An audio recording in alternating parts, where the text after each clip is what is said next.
A very warm welcome to all of our viewers on this snow-filled, very cold winter's night here in the northeast of the North America, with snow of about 18 inches or 46 centimeters on the ground. Guyana also experienced for the first time a 5.6 earthquake yesterday. Tonight, as we cuddle in our homes drinking hot cocoa, we want to thank Nohar Singh for making this platform available, and of course, Devin Bisu, our technical specialist. Tonight, we are particularly honored to have on our program a very special guest, the President of Guyana, His Excellency President Dr. Mohammed Irfaan Ali. Mr. President, welcome. Thank you very much for having me on the program. It's a great pleasure to be here. And I assure you, unlike where you are sitting, we are in very good weather conditions here. And we do envy you, Mr. President. We do envy you. Also with me is the indomitable Dr. Aspet Rose. Dr. Rose, welcome to the program. Thank you, Charles, and welcome His Excellency Dr. Irfaan Ali. Welcome, sir. Mr. President, I do have a keen interest in numbers. Maybe that's why I'm an accountant. You were born in 1980, the year our current constitution replaced the independence constitution, as we call the Burnham Constitution. Not only were you born in 1980, but your birth date is May 25th, one day before we celebrate our independence. No, wow. I have to fact check you. It's April the 25th. Oh, is it? It says May 25th on the internet. Okay. I hope you don't make these accounting errors in the balance sheet. Well, blame the internet. But also what is striking, Mr. President, is your Prime Minister, Mr. Mark Phillip. He was born on October 5th, which is the day that we celebrate as the return of democracy. But what is even more startling is that his birth date is one day before the Burnham Constitution took effect on the 6th of October, 1980. Is that a coincidence? Maybe. But Mr. President, is the heavens telling us a story pointing to a new horizon that beckons us under your stewardship? Well, I don't know whether the heavens is telling us a story. But what I can tell you is that this government, the government which I lead, has on its agenda issues that are aimed and ideas that are aimed at enhancing governance, improving transparency and accountability, enhancing democracy, and ensuring that the rule of law and the will of the people is respected at the end of the day. This, of course, requires a continuous assessment of the legislative framework under which we're operating. And of course, over the last, well, not over the last 5 months, but the 5 months after the elections, and even before that, pointed to some striking issues that inherently affected our democracy and caused us much international harm, harmed the reputation of Guyana. Our electoral system also showed areas of concern. As a result of this, and in keeping with our manifesto, we have committed to ensuring that we look at constitutional reform. Electoral reform is key on the agenda, and all of this is aimed at a better country, a stronger democracy, and a more functional democracy. Beautifully put, Mr. President. Before I ask Dr. Rose to ask his first question, I know, can we ask how is the first family doing? Well, thank you very much. They're all doing well. I'm sure my son by now is up and running around. But I want to take this opportunity to wish all of you, your families, and not only your families, but all our viewers, their families, and the Guyanese population here and in the diaspora, not only continued good health and success, but to continue to stay safe in this very difficult period we are living through. Thank you, Mr. President. Charles, you're on mute. Charles, you're on mute. Yeah, Mr. President, can we ask you, can we expect the first son to have some siblings by the time his parents left the office of president? Well, we need to build our population, right? I agree. Work in progress. Work in progress. Thank you, Mr. President. Dr. Rose? Mr. President, welcome and thank you very much. First of all, I want to say today is the first day of Black History Month. And on this day, we should recognize Dr. Carter Woodson. He's the founder of Black History Month way back in 1926. So all month will be celebrated across the United States. The month of February is known as Black History Month, and there'll be also various projects and community work all across the country. Thank you for that. Now, Mr. President, I'm going to ask you a very generic question. What do you want the Guyanese people at home and in the diaspora, especially here in the New York diaspora and the rest of the diaspora around the world, to know about your development plans for Guyana? Well, that's a very wide and open question. I know. And it will take a lot. It will take a lot of time to go through the development agenda of where we want to see Guyana going in the immediate, near term, medium term, and long term. At the end of the day, we have various pillars under which we are working. One for economic transformation, political transformation, social transformation, environmental transformation, and I can go into each, I would like to go into each a bit, and human transformation. Okay. All of this leads to the transformation of the society, which depends a lot on individual transformation. Because at the end of the day, development and the functionality of development, the output of development, is really to enhance the welfare and well-being of people, the citizenry of our country, and even in the diaspora. That is the ultimate aim of development, to create not only economic wealth, but to create an environment in which human development is advanced. So all of this has to be done in a very strategic and transparent manner. And that leads us to what will create an enabling environment that, one, will secure the existing economy, and two, will take us into the future. The first thing we have to address is what are the hindrances to our development. One, the cost of energy, human capital. These are all what we can consider hindrances. The lack of transformative infrastructure, a healthcare system that is not modern, an educational system that needs continuous modernization. These are all issues that we have to tackle and deal with as we set up this agenda in moving our country forward, in improving the welfare and well-being of the people of our country. So we have set ourselves some very ambitious goals and a strategic vision in how we're going to achieve this. First of all, we have to build a world-class educational system.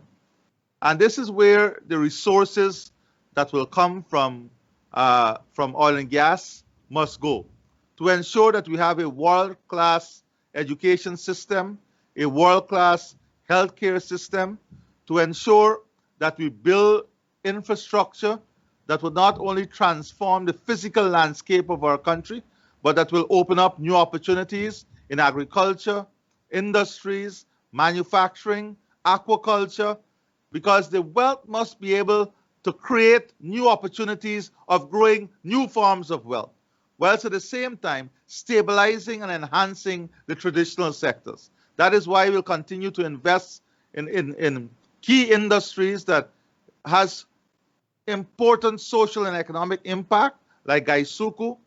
So the transformation you will see from a infrastructure standpoint, will see opportunities for deepwater harbor, new shore-based facilities, the reduction of traveling time and cost of doing business, linking Guyana with Brazil through a road network, opening up of hundreds of thousands of acres of land for agriculture, opening up thousands of acres of land to deliver the 50,000 new house lot and housing program. That is what the infrastructure is linked to. Investment in education to build not only a center of excellence, but to build an ICT platform that is second to none globally. Incentivizing healthcare and education to bring more private investment in, whilst reducing the costs for local healthcare, and at the same time opening up opportunity for health and education to become key export earners for us. This, of course, requires investment that will give us a highly skilled workforce, a highly educated and literate workforce. That is a key part of the investment strategy in that human capital. Then we have to tackle what is it that is this great barrier for us to advance manufacturing and industrial development. And it is the cost of energy. We cannot talk about a manufacturing sector or an industrial sector if we are not willing to very frontally deal with the issue of energy. And we are now working on an energy platform, an energy mix platform that will see natural gas, that will see the hydropower, the Miles Falls hydropower, that will see an energy mix that is aimed at bringing down the cost of energy to make us globally competitive. Once we become global, and this plan would be materialized within this first 5 years. Once we become globally competitive in terms of the cost of energy, and we have a highly skilled human resource pool, then we have all the key ingredients that will drive manufacturing and industrial development. And these are the areas that really create the magnitude of jobs. We can move into agro-processing. We are working now on a massive plan to open up the country and expand our production in aquaculture so that we can become a major player in aquaculture, whilst at the same time building our traditional sector. Very important too for the future of agriculture is looking at high value crops and high value export earners that we can invest in now, so that the resources from oil and gas will be creating new generations of wealth and opportunities for Guyanese. So all of this, of course, requires us to relook at the market, the market sophistication, the upgrade of farm-to-market access roads, investment in communities themselves, investment in people, ensuring that our population have great access to primary health care, because you need a healthy population also. And to support all of this, of course, you need to do all of this in an environment that is safe. So security is an important issue that we have to address. Security reforms, looking at ways in which not only we can give our members, men and women in uniform, better salaries and better allowances, but also how we can improve and motivate them to become more efficient, more professional.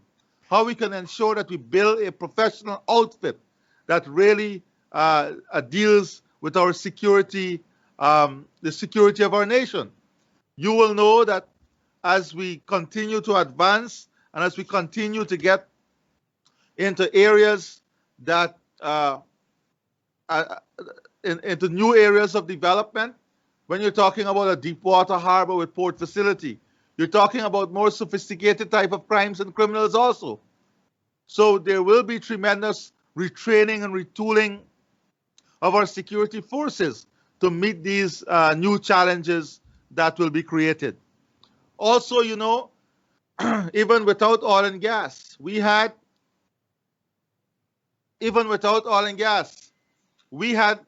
a great market, carbon credit market.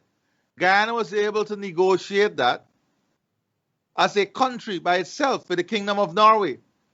There is tremendous potential now in the carbon market.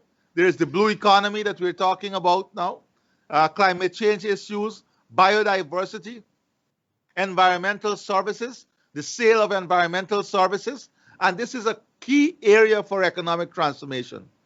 And in this area, we have the opportunity of creating high-value jobs, and that is another aspect of our economic transformation that has tremendous potential that we'll be focusing on.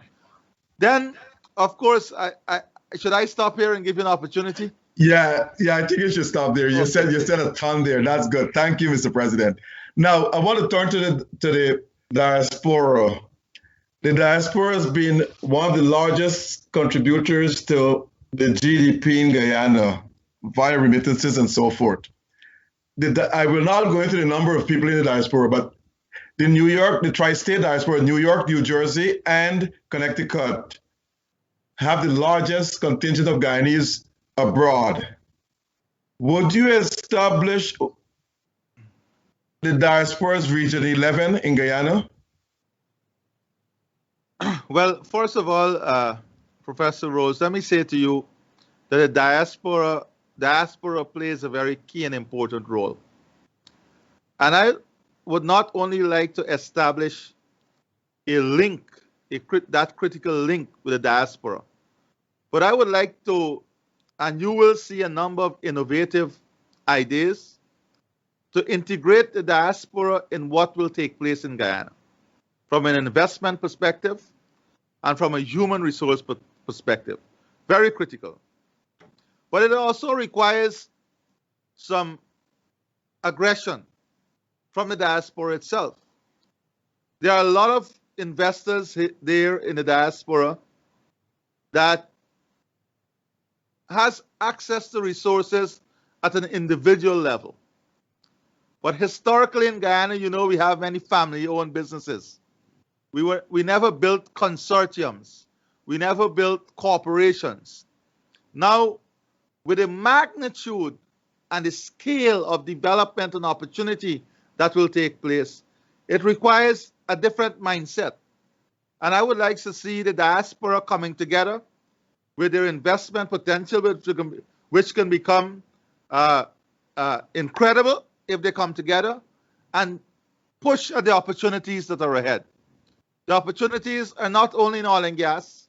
I've hardly mentioned anything about oil and gas in the first question you asked. Whilst oil and gas brings in the revenue to a country, it allows us to use that revenue to really open up new opportunities. And this is where the diaspora has to play a key role in looking at these new opportunities, getting acquainted with the opportunities, and becoming involved so that they can benefit from the opportunities. We also, at home, recognizes the great potential that resides in the diaspora from a skills perspective, from educational perspective, from experience, and in laying out the platform moving forward, we have to integrate that potential of the diaspora as far as possible, ensuring that you are not viewed as Guyanese from afar, but that you're integrated in a development pathway. And that is the ground that we have to find. That is a mechanism that we have to find. So we'll be investing greatly in the establishment of an institutional arrangement that would allow this, a framework that would allow this, so that it can be some structure in which we engage the diaspora and harness the potential that exists there. Okay, thank you, Mr. President. So in other words, I am taking that you'll establish a diaspora committee sometime in the future. Very, very shortly, that is on the agenda. Definitely it is on the agenda. Can I ask who you have in mind to lead that committee? Well, I want to put you on the spot. I can't say who we have in mind at the moment, but I'm sure it will be very inclusive of the great potential, leadership potential, and talent we have out there. Okay. A quick question to you. Wi-Fi in Guyana is a disaster. When you call people there, there's always cutting off and cutting off and cutting off.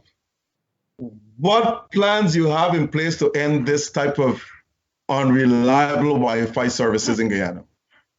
Well, first of all, let me say that this should have ended some years ago.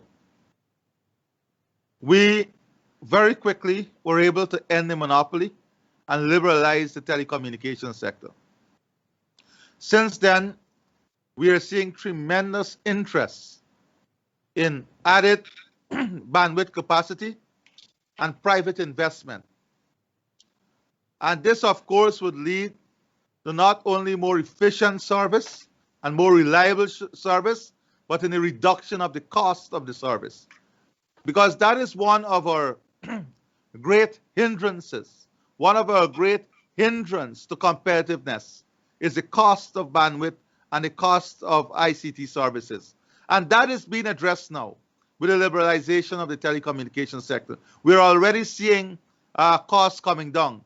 For a matter of fact, Professor Rose, we have just completed discussions just after the liberalization with private investment. You will see in Tushan, for example, a large housing scheme, about 150 new jobs being created there through a call center. We have private investment looking now to take fiber bandwidth into the West Demerara Essequibo Islands, taking greater bandwidth into Essequibo. That gives us an opportunity into Region 10 to not only reduce the costs, but to bring business opportunities in call centers and so on, where housewives can become employed, trained and retooled and employed.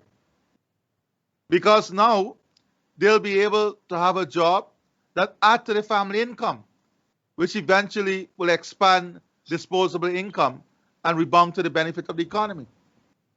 Okay. Charles, over to you. Mr. President, you have laid out a very ambitious agenda, and I really want to wish you all the best. You give yourself 5 years to achieve some of those. But one of our problems in Guyana over the years is the inculcation and politicization of race into every facet of Guyana's history and culture. And that is a stumbling block to Guyana's success. Mr. President, even here in North America, we are divided. What are your government's plans to eradicate this problem once and for all? First of all, I want to say that the issue of race and race relations, Dr. Sugrim, is one that has plagued many societies. But sometimes we look at the government alone for the solution. To address the issue of race requires a number of things. One, it requires changes at the individual level. That comes through education and through an understanding that the society in which you live is looking out for you. The society in which you live is creating opportunities for you. That you see yourself as an equal participant in that society. So let's address those two first. The development agenda that we are pursuing is one that cuts across all regions and all races. So the benefits of development, the output of development will rebound to the improvement of the lives of all Guyanese. And this is the first thing, to ensure that Guyanese are comfortable, that the government is operating and working in a manner and in a way in which they can all realize their aspirations, regardless of who you vote for, regardless of how you look. This government, my government, has a responsibility for every Guyanese. Beyond this, however, individuals must be able to develop changes among themselves. And there is a lot of persons who consider themselves intellectuals who use this issue of race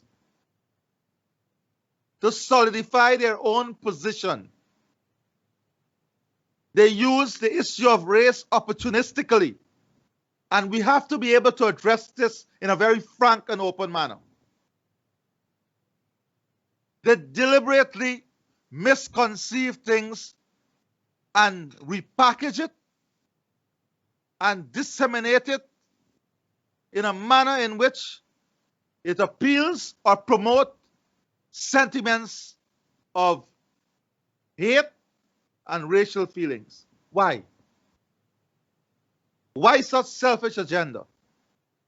What is the motive behind that agenda? And many times they sit from afar. Many times they sit from afar, and unfortunately, they abuse the platform of social media. And they use this platform to generate and create hate and try to promote distrust between the government and the people. My appeal to all Guyanese is judge us by our work. Judge us by our policies. This government is willing and ready to work with every single section of our Guyanese society. It is the only way we can uplift Guyana. It is the only way we can bring real and lasting changes and transformation in our country. We can build the best roads, have the best healthcare system, but if we don't change our mindset, if we don't respect and love each other as Guyanese, if we don't understand what is the concept of being Guyanese. If all three of us, and we go to our viewers, ask ourselves or ask the viewers, what makes you a Guyanese? All of us may have a different answer. But it is the set of values and guiding principles that cement us as a people. So the issue of race is a responsibility for every Guyanese. It's a responsibility for every leader. It's a responsibility for every commentator. We have a responsibility to end this. All of us are consumed by it. And all of us must understand that we have to do our part. We can't only come on these programs and say, oh, there's a race issue. What about the race issue? When are we going to fix the race issue? What are we doing to fix it? How are we going to fix it? Are we going to continue to say, this is the problem? And we must be willing and ready to call out those who see this and use this as an opportunity for their own selfish reason. Unless we are willing to do that, we'll be doing an injustice to the whole discussion on race and race relations. Thank you. Mr. President, you have been very passionate in your answer to that question, and I can feel it in you that you really want to get a problem solved. But Mr. President, Mr. Sugrim, there is no other option. I agree. There is no other option for Guyana. I want us to understand this. There is no other option than for us to come together. What is the fighting about? We are building a country that will be strong. Resources will be available to uplift the lives of all our people. There is no other option, and there is only one option on the table, and that is moving all of us together, unified as one people. There is no other option. Very, very well said, Mr. President. In this program, we had Vice President Jack Deo, and he indicated to us that there's only so much opening within the government sector itself. Most of the jobs that is going to be well paid will be in the private sector. But Mr. President, when can we expect your administration to ensure that the people who are given position of authority are not only qualified, but they also represent every ethnic group in Guyana? Well, I would like Mr. Sugrim not only to give you assurances, but I would like us also to look within government services, and you will see we are in the government services itself now. We are also trying to build a new generation of leaders across all walks of life. You will be amazed to see the team we are putting together that will be trained to take oil and gas sector forward, the environmental services sector. It represents Guyana. Not only are these young people academically qualified, but they're driven. And we need the experience there to nurture this drive and the future of our country. But the Vice President was right. The opportunities that will be created as a result of the investments we are making are opportunities that lies outside of government services. For a matter of fact, a lot of what we would have been doing over the last few months is to create an enabling environment for as much private participation in the economy as possible. So, for example, in the 2021 budget, you will see projects that will be earmarked for various regions to bring direct benefit to farmers, to block makers, to engineers, construction workers. But the private sector has to be able to create the opportunities. Let me give you an example. I was in Region 10. And you know, Dr. Rose knows this well. Many of the best machinists in North America came out of the Port Moran Training Center.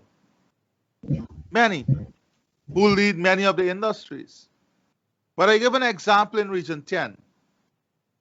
Region 10 leads to all the development in the interior for the mining sector. You have thousands of excavators, trucks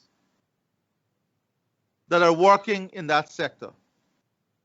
There is need for machining services. There is need for engineering services. There is need for mechanical services. Many times they would come all the way back to Georgetown to get those services provided. The government would provide a training opportunity to deliver the skill set. But here is an opportunity for the private sector to create a hub to provide engineering services and support to the mining sector. I'm just giving you one example. So the investments that we'll be making will not be only opening up opportunities, but it will be creating areas for new wealth creation. And the private sector has to play a key and leading role. So a lot of the opportunities, the infrastructure transformation requires contracting services, maintenance services, the deepwater harbor, logistics services. And let us not forget also that we are working very closely with Suriname, because a lot of what is happening in Guyana is also happening in Suriname in terms of the oil and gas exploration. That is why a month ago we started a discussion between Guyana, Suriname, Brazil, and French Guyana to some extent in looking at an energy corridor. Because these two countries combined with the potential that exists and the opportunities that will be created as a result of oil and gas has enormous possibility for the region. And I'm glad you mentioned that, Mr. President, because when we come back, we want to tap in a little on that oil and gas sector you talk about on your trip to Suriname and what we can learn from the experiences there in Suriname. So when we come back, we'll continue the discussion. AllFromOneSupplier.com is promoting Gaisuku sugar as a way to support Guyana sugar industry. Purchase your Gaisuku sugar from AllFromOneSupplier.com along with your West Indian and American groceries. Purchasing Gaisuku sugar is a good fate gesture to help restore the sugar industry. AllFromOneSupplier.com has free shipping and delivery, and we ship to all states and free deliveries in New York. Log on to allfromonesupplier.com or call 718-551-3292. That's allfromonesupplier.com or 718-551-3292. All From One Supplier is pleased to announce its online shipping for West Indian and American groceries. Order online at allfromonesupplier.com and with free shipping and deliveries to any part of the United States. Save time and energy to shop for all of your West Indian groceries from the safety of your home or office.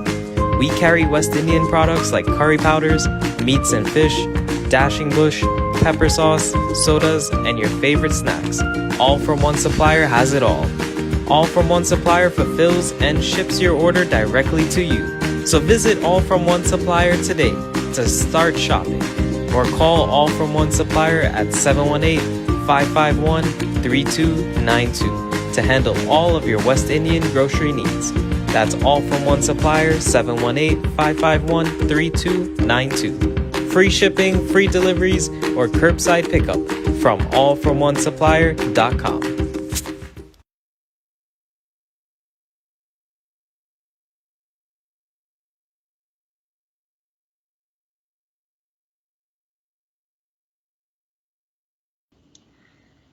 Welcome back to our viewers, and thank you, Mr. President, for staying on with us.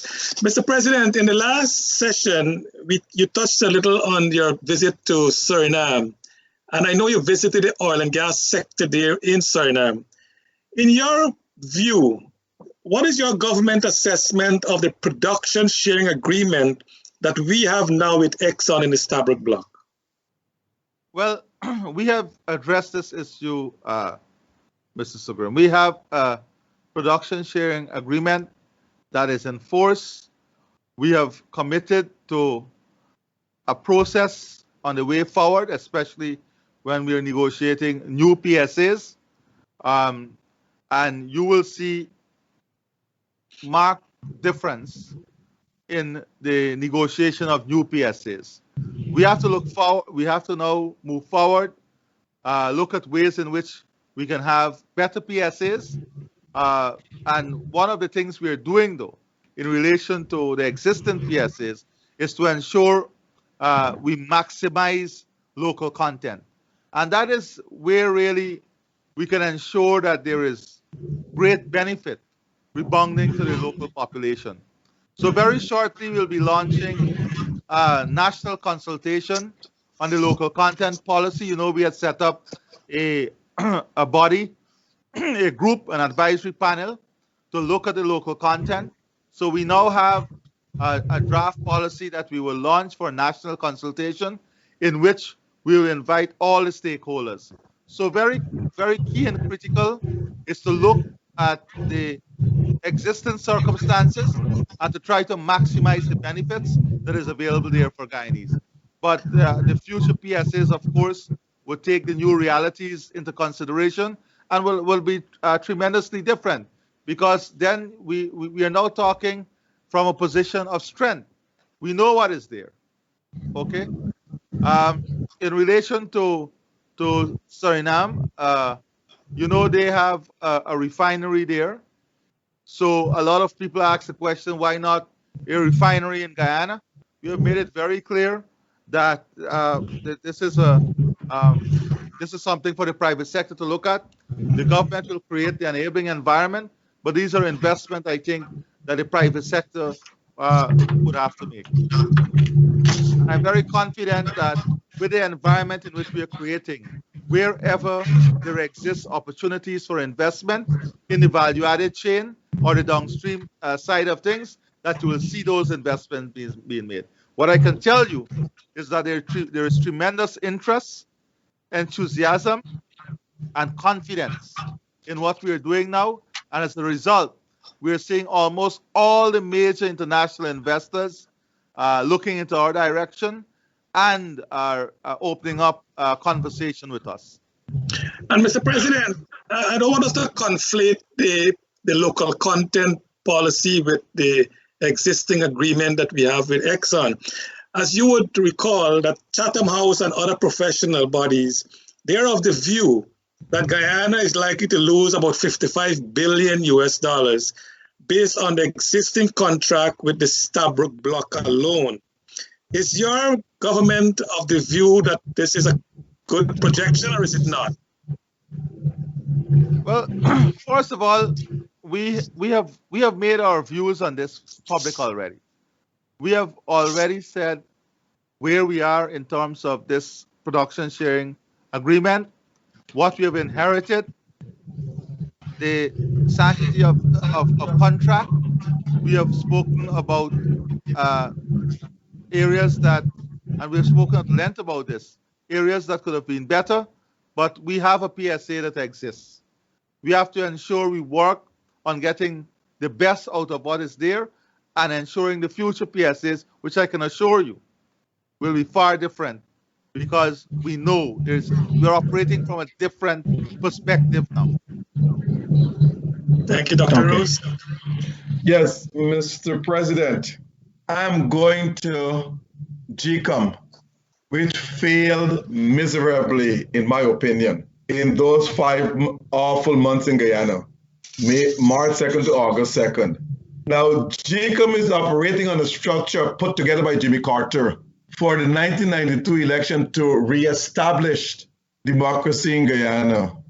But when you have a commission with 3 PPP members and 3 PNC members, given the toxic race politics in Guyana, do you think that can be effective? And do you intend to change that structure? Dr. Rose, the problem in the last election was the Secretariat. Mingo is not a member of the commission. Lowenfield is not a member, but Lowenfield is a chief election officer. And we have to ask the first question. Professionals. It is the professionals who were supposed to be unbiased that failed us in the first place. The Secretariat itself. And that is what has to be addressed. The restructuring of the entity itself. We didn't reach to the commission. The problem started with rogue action. The problem started with unprofessional behavior in the wide view of the world. So, systemically, and this is why I said, Dr. Rose, I think you spoke to me some time ago. And I see the media play up some people too. You have to decide whether you're a politician or you're a professional. And that is one of the major problems that we have to address in the country too. Don't tell me that you're a professional environmentalist and you are only care about professional things and professional conduct. And at the same time, you are on a political platform supporting and promoting a political view, campaigning for a political party. There must be some separation. So yes, I agree with you. That is why I said electoral reform is critical.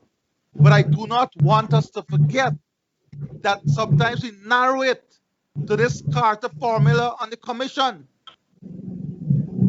But the Secretariat itself failed.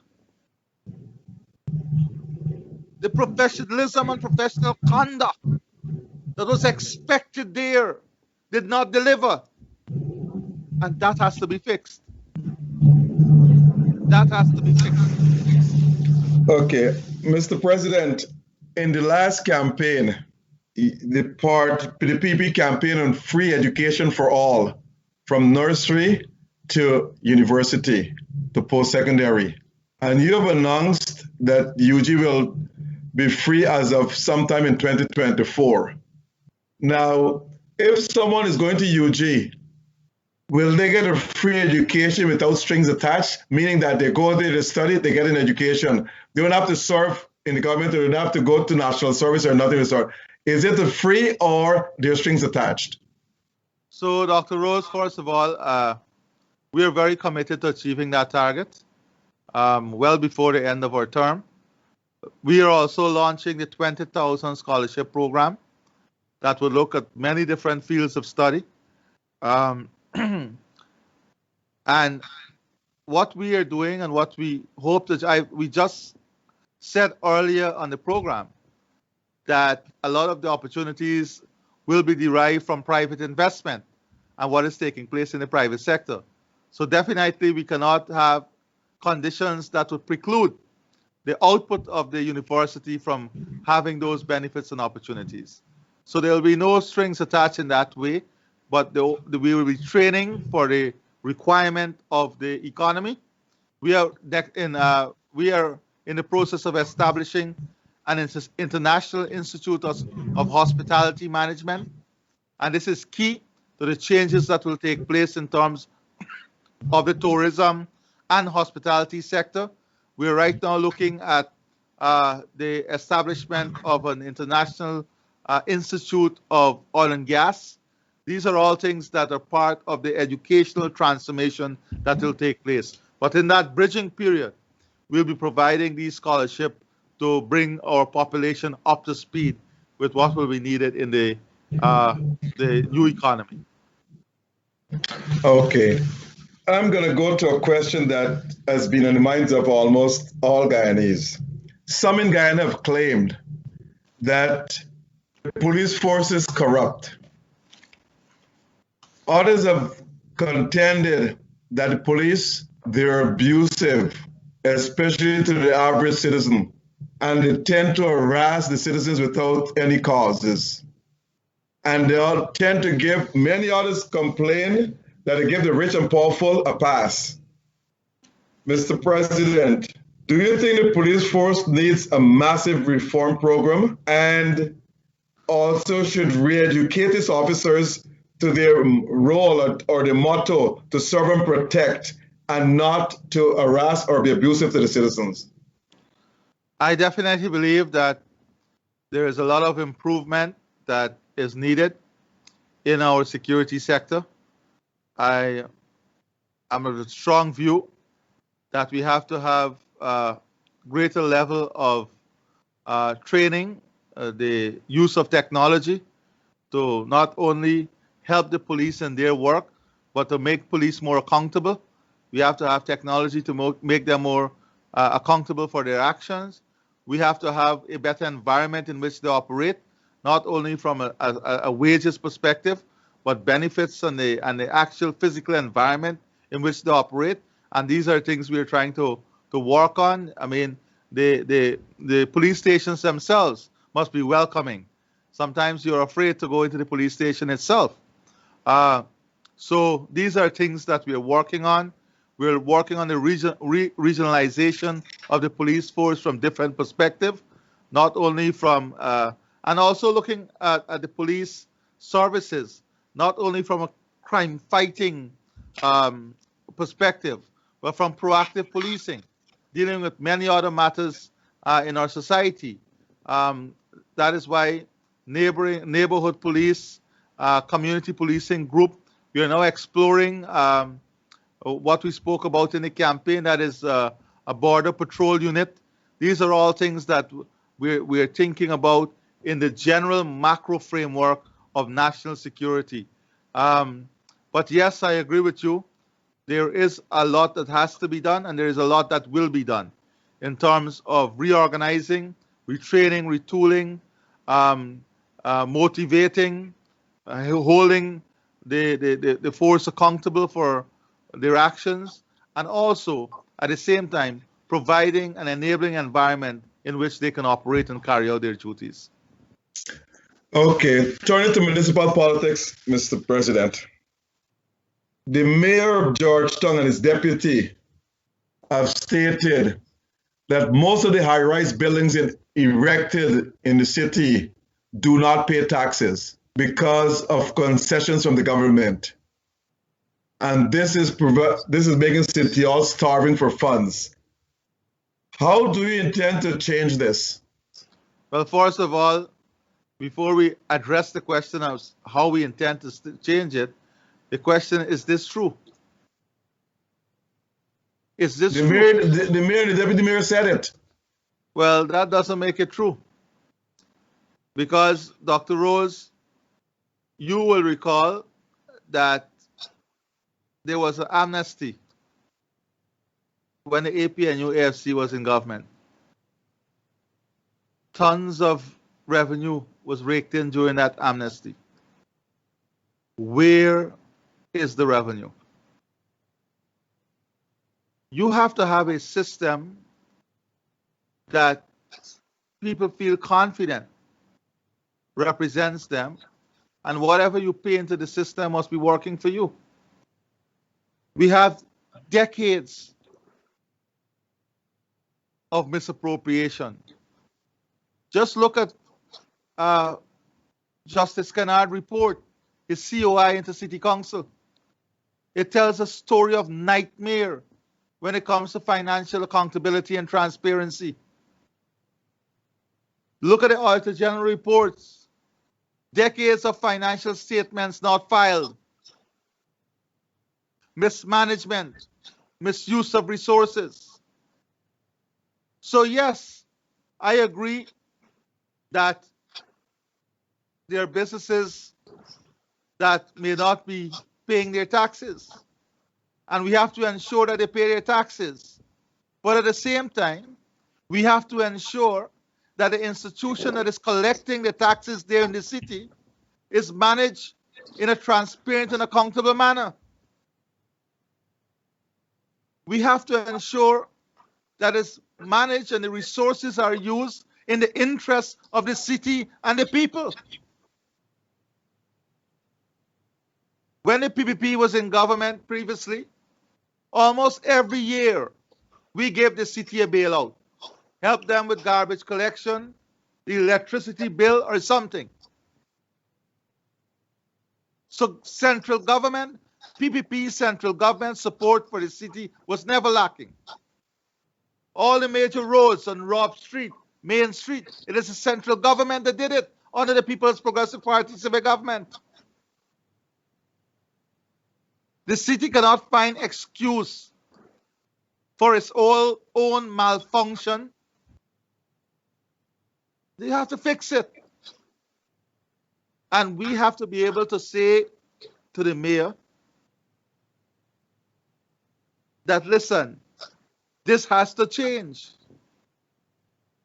The city has been under, well, APNU, AFC, PNC management forever.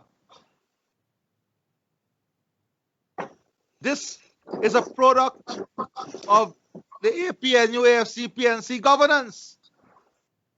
They are in control of the city forever. I think it's time the population in the city also look at things in a better perspective and place leaders there who would ensure the city works for them. Notwithstanding that, however, I believe that the government has an important role and responsibility in ensuring that the city is kept in a manner that makes us proud as Guyanese. At the end of the day, Georgetown is our capital city. But you have to do so with the right environment. There are many things that we can do to transform the city. That includes the private sector. Look at the main drainage. We have a major parking problem in the city. Let us involve the private sector in a partnership in which they clean and maintain their drains.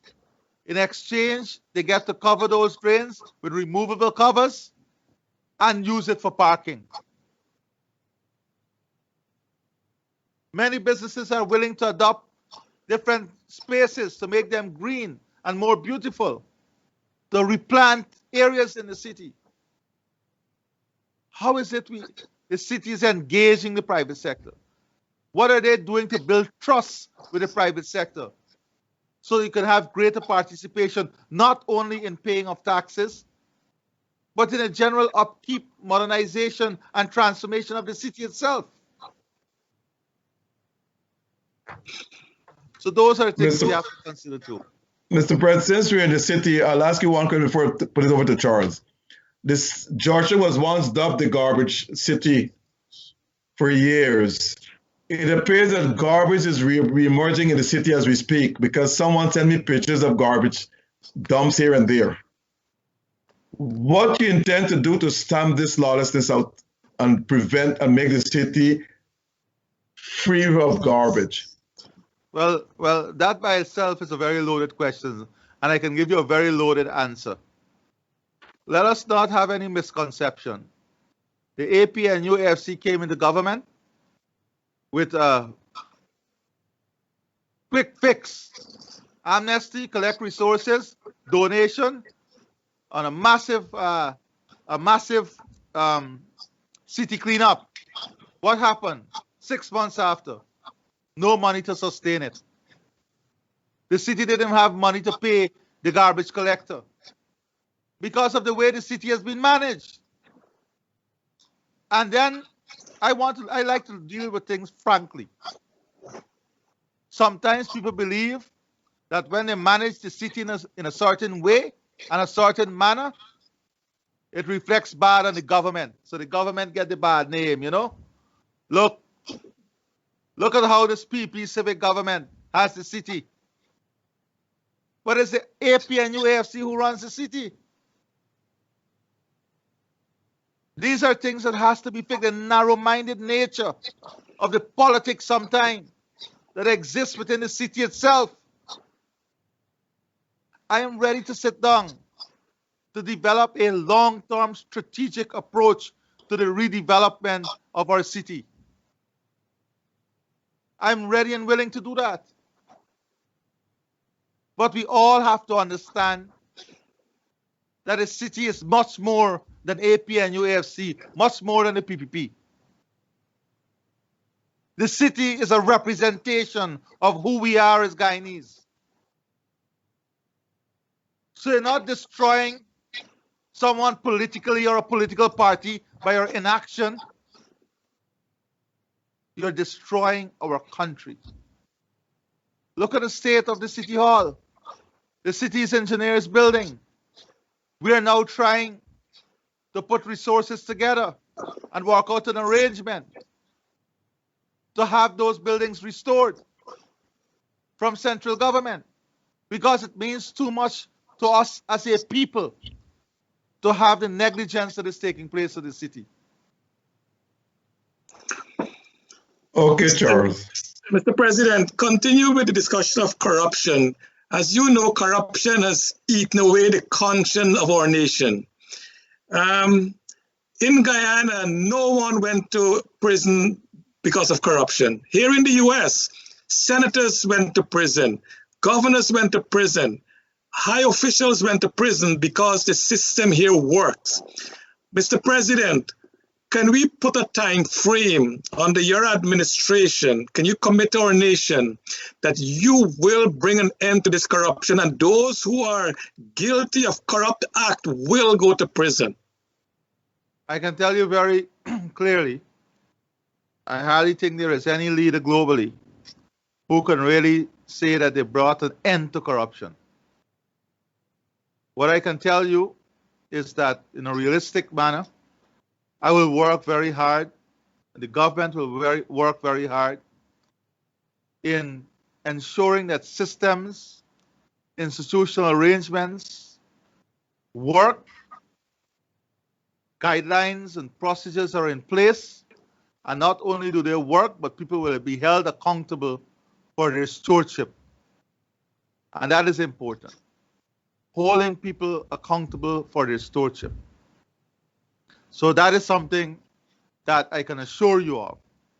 I can't assure you of ending corruption, but I can assure you of working to strengthen our institutional capacity, to improve the system of governance, making government more open and transparent, creating avenues for greater public involvement in the government process itself, opening up myself to questions that the public might have on government and the work of government.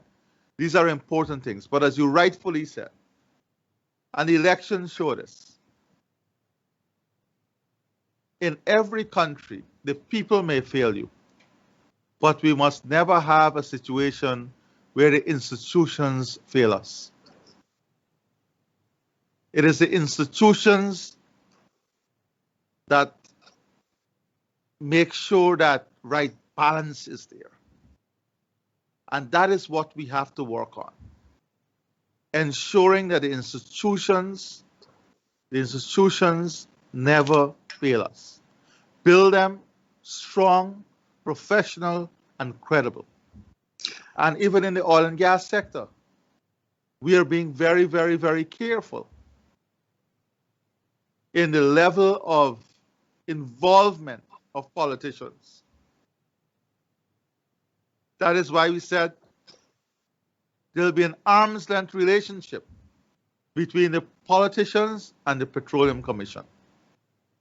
Because corruption is indeed an issue that we have to tackle. But you would agree with me that sometimes we get carried away too with perception of corruption and corruption itself.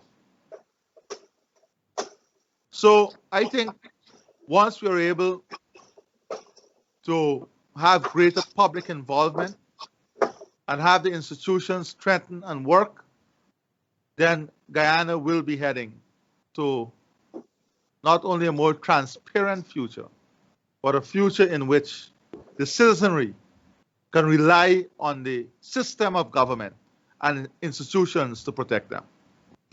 So, Mr. President, do we have your assurance that under your stewardship, the institutions you talk about will be strengthened and independent of political interference? You can be assured that the institutions will be strengthened. That is what I can tell you. And also that those institutions will be operating with their within the Constitution, within their different laws and rules that govern them, and that there will be no political maneuvering or involvement in trying to destroy that. Thank you, Mr. President. I'm glad you mentioned constitutional reform. When we come back, we'll start on that.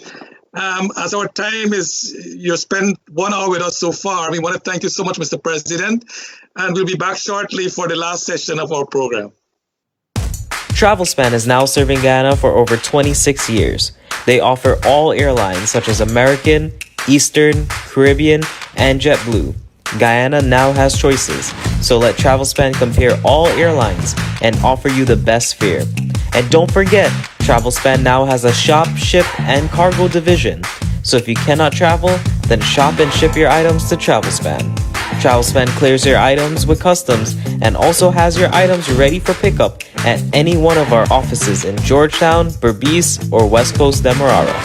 Call Travelspan in New York at 718-845-0437, Georgetown at 227-1701, or Berbice at 337-4287. In New York, 718-845-0437, Georgetown 227-1701, or Berbice 337-4287, and West Coast Demerara at 269-0140.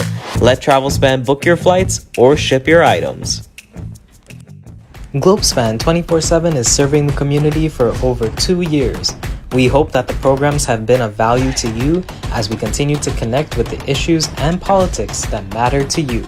Support Globespan 24/7 initiatives by logging on to globespan247.com. Click on Globespan 24/7 talk shows and make a contribution.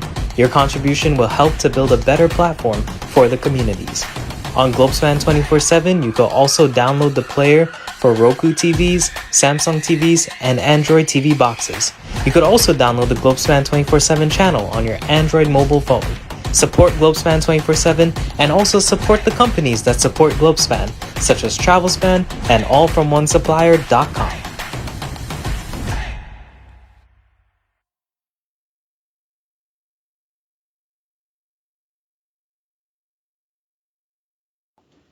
Welcome back to our viewers tonight. We want to thank His Excellency Dr. Mohammed Irfaan Ali, President of Guyana, for being with us.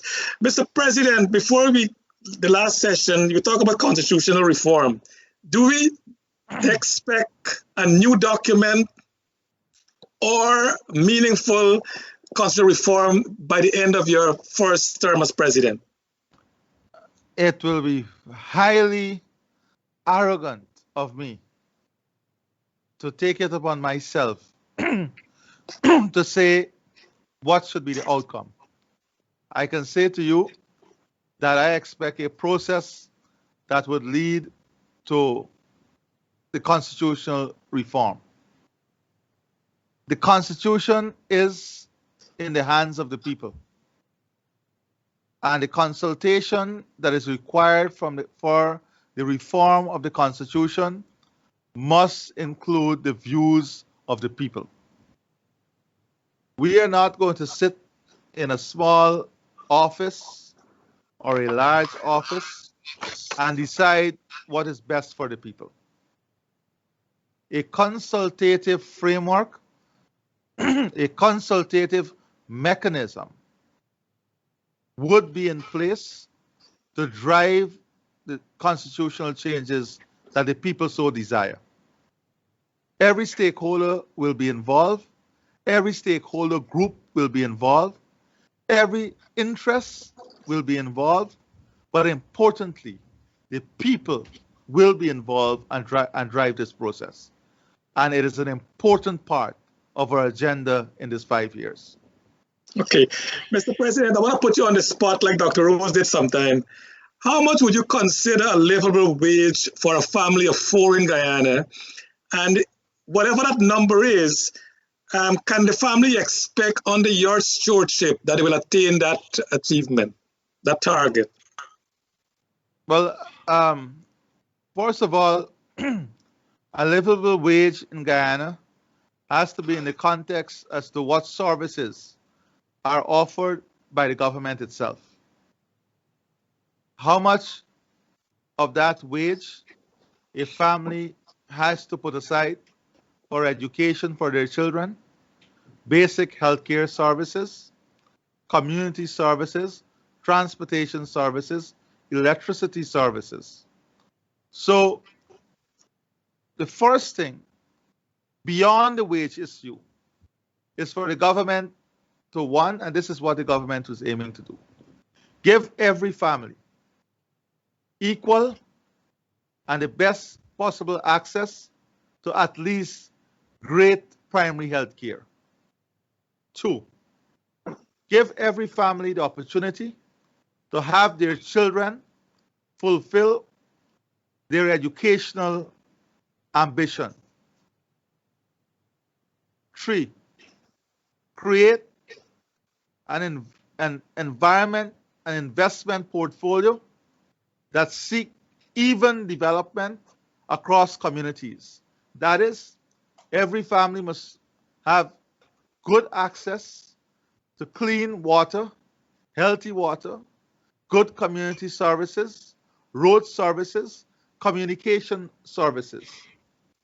4, every family must feel secure in their homes, and the government has to make investment to ensure we have a professional outfit that allows family to feel secure in their homes. And then the issue of wage. If the government is expected to provide all of that, which we will provide, which we are aiming to provide, then it has to affect the functionality of wage also. Now, my desire, and you will see great improvement in wages of persons, Guyanese. But there are different considerations. The government can't be increasing wages at a level that the private sector can't keep up with.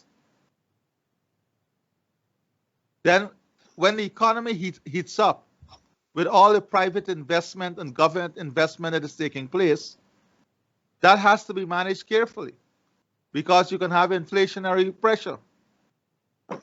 And inflationary pressure leads to increase in prices. So Guyana is in such a delicate position now that it requires very strong and strategic leadership and management of the economy. Otherwise, one factor can get away easily with you and the entire assumption changes as to what is a livable wage. If you unleash all of the investment into the economy and ramp up government expenditure to the extent that inflation increases by 12, 14%, and salary does not increase to match that, then you will have wages that are not livable. So I want to say to you that I agree with you that a lot has to be done on improving wages, but in terms of the condition that you ascribe, what is livable has other dependent factors that I mentioned. So I would not give you the figure that is livable, but I can give you what we hope to achieve for every Guyanese to be considered a livable condition, livable wages and environment. And that is a good, healthy life where you have the propensity to save, you can own your own home, you can eventually graduate to owning your own vehicle, and you can have the family unit supported well. Thank you. So the quality of the life of the Guyanese will be enhanced based on what you just said there. Beautiful. You could not have put it better. Mr. President, agriculture is pivotal to our development, and you have a really great agriculture minister there. Will your government make financing accessible to farmers at concessionary rates? Now, that's a very important issue. And again, it comes down to how you view development. The private sector and the commercial bank has a responsibility. And what we have been doing is providing the incentives that would allow the commercial banks to adjust their interest rate in the interest of the farmers. You'll recall when rice was in serious crisis, we intervened and had the banking sector implement measures that saved the industry. Now, similarly, we are creating the enabling environment, giving the right fiscal incentives, giving the right tax incentives to support the commercial bank in reducing the interest rate for farmers. But separate and apart from that is how do we help the farmer to increase yield and reduce the cost of production? Very important, because if your cost of production does not come down to match the international competitiveness that is required, and your yield is not matching what the international yield is, then you'll have problems. Invariably, you'll have problems. So we're investing in drainage and irrigation. The entire drainage and irrigation expenditure is taken up by government now. We have reduced the land rent charges, the lease fees, by back to the 2014 position. You would recall that these fees were increased by as much as 300 to 500%. In some cases, 2,000%. We have reduced all of that and put it back to the 2014 position. So that is another support that we give to the farmers. Then fertilizers, input costs. We have removed all the VAT from agrochemicals, from all the input costs, tractor, appliances, the equipment that is needed for modernization and mechanization. We've removed all the taxes from that. So we are reducing the input costs, whilst at the same time We are unleashing investment in research and development so as to improve yield, increase yield, so that you have greater yield, lower cost of production, higher level of profitability. Beautiful. Dr. Rose? Mr. President, I have a question here. I thought long and hard whether I should ask you or not to ask you, but my better judgment tells me I should. Since you're the president, you're supposed to know. I read somewhere where it said Guyana is a land of many waters. And that was true up to a certain time when people could have had water in the tap running upstairs in their houses, but not anymore. My question to you, I said twofold question. One, why are there black tanks in Guyana? And two, why are there still blackouts? Well, let's first answer your first question. I think you have a bit of history reverse there. We came from a position when there was no water. Growing up, I remember digging a hole, and I'm sure Charles knows this. You used to dig some hole about 1.5 feet down in the earth, and then you used to go with a buttercup. You know buttercup, Maybe Professor Rose, you are an urban guy. You don't know the buttercup. No, I left there. I don't know what buttercup is now. Okay, you have a butter bowl. You go and you dip and you fill up the bucket, and then and that is how you got water. So when we came into government, we started to invest greatly in water until we moved from less than 25% coverage to almost 89% coverage. And that has continued to increase. We have improved the situation to an extent that now our new target is about treated water. We had no treated water. We took treated water to more than 40%. Our target in this 5 years is to take treated water to about 65%. So that is the improvement that is taking place. And why the black tanks? I think the environmentalists would not want the black tanks to be removed. The black tank is a critical part of our reality. We in Guyana have great access to rainwater. And we have to harness the rainwater potential. Water resource management is not only water that we have flowing, it's integrated water resource management. How do we maximize the use of rainwater? How do we maximize the use of fresh water? And rainwater is part of our national asset when it comes to water harnessing. For example, in the hinterland communities, if you go to some of these communities, they will tell you that they want their own black tanks because of the great potential in improving their lives. And you know too, Professor Rose, when you go to Florida, in many of the communities, they have their own wells. It's a private investment. You have to drill your own wells in your backyard and then pay taxes on it. There's great tanks, large tanks that is there to harness the potential of rainwater. So rainwater. No, but my question is, why the water can't get upstairs to your house without a pump and without these things? Well, depends on which area you're talking about. There is different level of service in different areas. There are some areas that water will get up to the second floor, third floor. There are some areas that, of course, you attach your pressure pump to your water source, not the main, to your water source, but access to water definitely along the coast. The greatest challenge is in the hinterland, but along the coast has really improved tremendously. Okay. Right. Blackouts. The question is on the issue of blackouts. The question is the cost of energy, the cost of maintaining such an old infrastructure. Those are two things that we have to address. Then there's what you call technical and non-technical losses. And you know what I mean, Professor Rose? Yeah. There's commercial losses through theft, illegal connection, and then there are line losses, Line losses. technical losses. Right. So what we're doing now, we are looking at the improvement of the transmission system to reduce technical and non-technical losses, whilst at the same time we are looking at the energy mix, solar, the natural gas and hydro that will bring down the cost of energy substantially. That would put back more money, more disposable income in the pockets of people.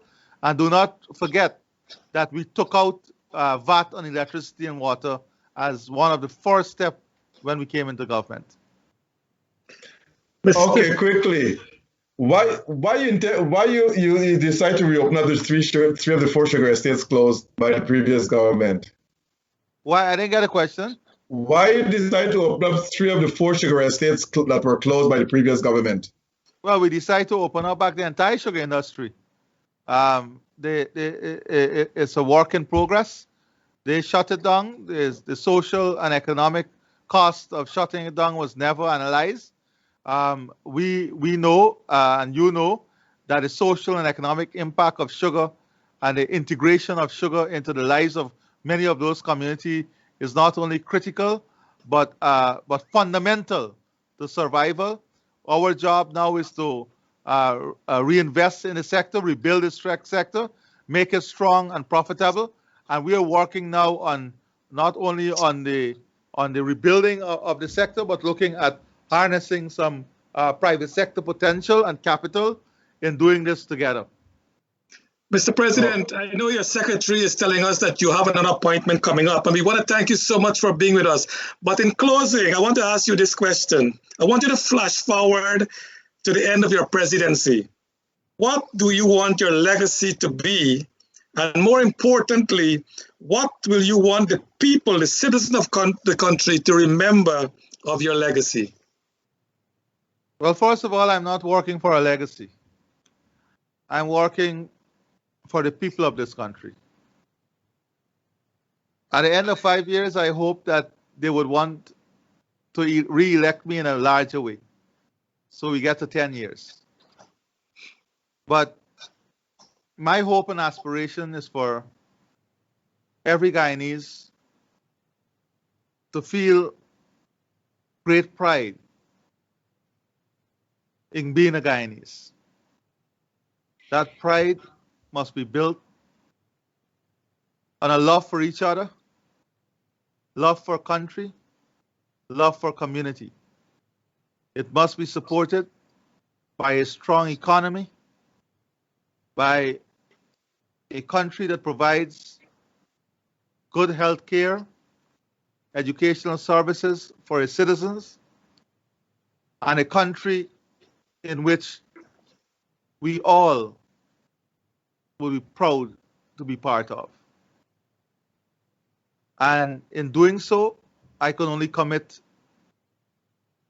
all my energy and my service to all the people of this country. And I can say that the government which I lead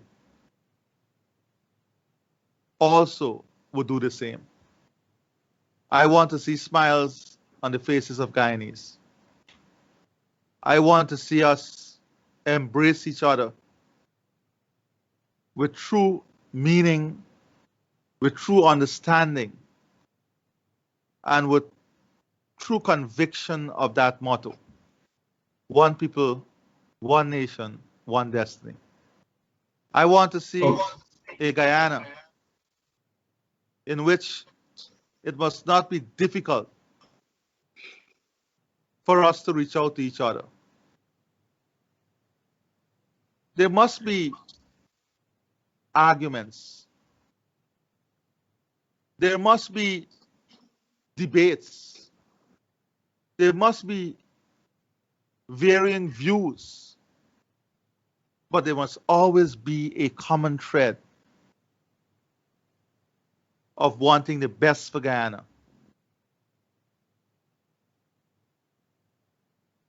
That is the ultimate outcome of those debates and conversation. Quick question for you, Mr. President. I can't let you go without answering this. Charles, are you have a question? Follow? No, go on, Doc. Mr. President, many in the coalition said that the PPP rigged and stole the last election from them. And the PPP said the coalition rigged the election as well. Did the PPP rig the election and stole it from the APNU? Well, maybe Dr. Rose, you should tell them the truth. And that is how we have to start. By all of us. I don't know. I'm asking you. You have to put aside. And if you're saying you don't know, then you'll be part of the problem. Because I know you know. So you have to start. All of us have to start by derailing this misconception and this, this idea of trying to trap people's mind. The world know who tried to rig the elections. The world know who tried to steal the elections. The world sat there and saw who was trying to manipulate the statement of polls. The world sat there and looked at the recount. The world sat there and saw all our statement of polls that we put on the social media platform long before the recount, and they were able to reconcile that with the recount. And a man of the great caliber of Dr. Rose cannot tell me he too did not see. A man of the great intellect of Dr. Rose cannot tell me that he too did not see, for he'll be failing his conscience. And tonight, you should not fail your conscience. You should let the people know directly from you too. Thank you very much. Okay. Thank you, Mr. President. And I think, as you rightly said, God bless you. Thank you so much. Thank you a lot. I know you have another appointment, but thanks a lot for taking accepting our invitation, and thanks for coming. I really appreciate it. Truly. And thank you very much. And you guys take care. Continue to stay safe, and we'll keep in contact. Thank you very much. God bless you. Okay. And the viewers, Take care. I want to thank the viewers too. And please continue to stay safe. And you're in our prayers all the time. Thank you very much. Thank you, Mr. President. Thank you, President Ali. Thanks.